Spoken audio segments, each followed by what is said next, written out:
আসসালামু আলাইকুম ওয়া রাহমাতুল্লাহ।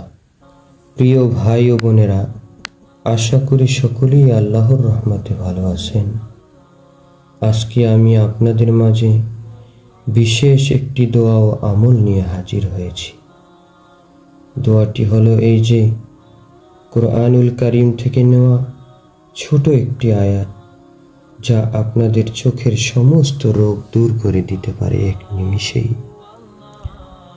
মানবদেহের চোখ এমন একটি নিয়ামত যা ছাড়া মানুষ চলতে পারে না, এবং মহান আল্লাহ পাক রব্বুল আলামিনের সুন্দর সৃষ্টিকে উপলব্ধি করতে পারে না। এছাড়াও মানুষের চোখে অনেক প্রকার জটিল রোগ রয়েছে, যেমন চোখে ছানি পড়া, চোখ ওঠা, চোখে ঘা হওয়া, চোখে বিভিন্ন প্রকার ইনফেকশন জনিত রোগ হওয়া ইত্যাদি। বিভিন্ন দেশ বিদেশ ঘুরেও মানুষ সুন্দরভাবে এই চোখের চিকিৎসা নিতে পারে না। কোরআনের এই ছোট একটি আয়াত পড়ার দ্বারা আপনাদের চোখে যে কোনো সমস্যা দূর করতে পারবেন অতি সহজে। প্রিয় ভাই ও বোনেরা, আল্লাহ পাক রব্বুল আলামিনের এই কোরআনুল কারীমের ছোট্ট একটি আয়াত যদি আমরা সুন্দরভাবে পড়ি, তাহলে আমরা চোখের সমস্যা অতি সহজেই দূর করতে পারবো। অনেক মানুষ আছে অনেক টাকা পয়সা খরচ করে চোখের চিকিৎসা করে, কিন্তু তার চোখের কোনো সমাধান পায় না।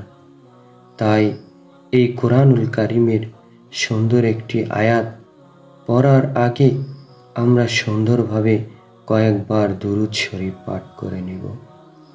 আমরা জানি যে কোনো দোয়া পড়ার আগেও পরে দুরূদ শরীফ পাঠ করা উত্তম, কারণ আল্লাহ পাক রব্বুল আলামিন দুরূদ পাঠ না করলে কোনো দোয়াই কবুল করেন না। তাই সবচেয়ে উত্তম দুরূদ হলো দুরূদে ইব্রাহিম। সকলে প্রথমে দুরূদে ইব্রাহিম 3 বার পাঠ করে নেবেন, আর যারা পারেন না তারা আমার সঙ্গে বলবেন। আমি এখন মোবাইল স্ক্রিনে লিখে দিব, যারা পারবেন না এখান থেকে দেখেও পড়তে পারবেন। আল্লাহুম্মা সাল্লি আলা মুহাম্মদ ওয়া আলা আলি মুহাম্মদ কামা সাল্লাইতা আলা ইব্রাহিম ওয়া আলা আলি ইব্রাহিম ইন্নাকা হামিদুম মাজিদ। আল্লাহুম্মা বারিক আলা মুহাম্মদ ওয়া আলা আলি মুহাম্মদ কামা বারাকতা আলা ইব্রাহিম ওয়া আলা আলি ইব্রাহিম ইন্নাকা হামিদুম মাজিদ। এরপর 3 বার কোরআনুল কারীমের এই ছোট্ট আয়াতটি পাঠ করবেন। ফাকাশাফনা আনকা গিতাআকা ফাবাসরুকাল ইয়াওমা হাদিদ। আয়াতটি আবার বলছি, ফাকাশাফনা আনকা গিতাআকা ফাবাসরুকাল ইয়াওমা হাদিদ।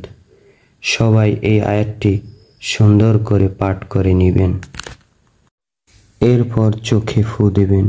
ইনশাআল্লাহ আল্লাহর রহমতে আপনার চোখের যে কোনো সমস্যা আল্লাহ পাক রব্বুল আলামিন এই কোরআনের ছোট্ট একটি আয়াত পড়ে চোখে ফু দেওয়ার দ্বারা দূর করে দিবেন। কোরআন ও হাদিসের বিভিন্ন দোয়া এবং ফজিলত পাওয়ার জন্য আপনারা আমার এই চ্যানেলটি সবাই সাবস্ক্রাইব করে রাখবেন, তাহলেই আপনাদের নিকট আমার এই চ্যানেলের দোয়া এবং ফজিলতগুলো সবার আগে চলে যাবে। সবাই ভালো থাকবেন। আজকের মতো এই ভিডিওটি এখানেই শেষ করলাম।